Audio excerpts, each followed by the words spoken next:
നമസ്കാരം. എന്ത് കാണിച്ചാലും ഈ മൂരികൾക്ക് പിരിവ് കൊടുക്കാൻ കുറച്ച് മരവുളകളുണ്ട്. പിന്നെ തലയ്ക്കകത്ത് ആളുതാമസമില്ലാത്ത മതം വിറ്റ് ജീവിക്കുന്ന കുറെ മനുഷ്യരും ഉണ്ടല്ലോ. അതാണ് യവന്മാർക്ക് നേട്ടം ഉണ്ടാക്കി കൊടുക്കുന്നത്.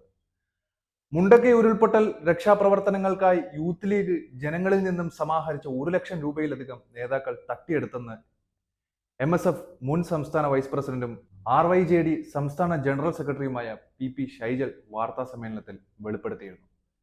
തിരിച്ചറിയാത്ത മൃതദേഹങ്ങൾ പുത്തുമലയിൽ സംസ്കരിക്കുന്നതിനായി യൂത്ത് ലീഗ് സംസ്ഥാന പ്രസിഡന്റ് മുനറവലി ശിഹാബ് തങ്ങൾ ജില്ലയിലെ നേതാക്കൾക്ക് നൽകിയ തുകയാണ് ഇവർ വെട്ടിച്ചിരിക്കുന്നത്. അതെങ്ങനെയാ? 7 വയസ്സ് പ്രായമുള്ള കുഞ്ഞിനെ സംഘികൾ ബലാത്സംഗം ചെയ്തു കൊന്നതിന്റെ പേരിൽ പിരിച്ചെടുത്ത ഫണ്ട് കൊണ്ട് കൊട്ടാരം കെട്ടിയ സെക്രട്ടറിയുടെ സംഘടനയിൽ നിന്നും നിങ്ങൾ ഇതിൽ കൂടുതലും എന്താണ് പ്രതീക്ഷിക്കേണ്ടത്?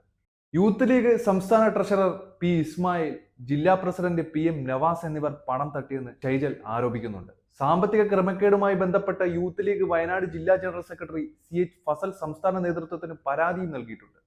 ആവശ്യമെങ്കിൽ പരാതി പുറത്തുവിടുകയും ചെയ്യും.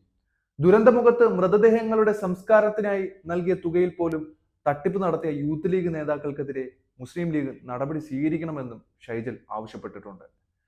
പള്ളി കമ്മിറ്റിയുടെ 3 കോടി രൂപ സ്വത്ത് മുസ്ലിം ലീഗുകാർ തട്ടിയെടുക്കുകയും മുസ്ലിം ലീഗ് സംസ്ഥാന ട്രഷററായ അഹമ്മദ് അലി കൈക്കലാക്കിയത് കോടികളാണെന്നാണ് ജുമാ മസ്ജിദ് കമ്മിറ്റി പോലും പറയുന്നത്.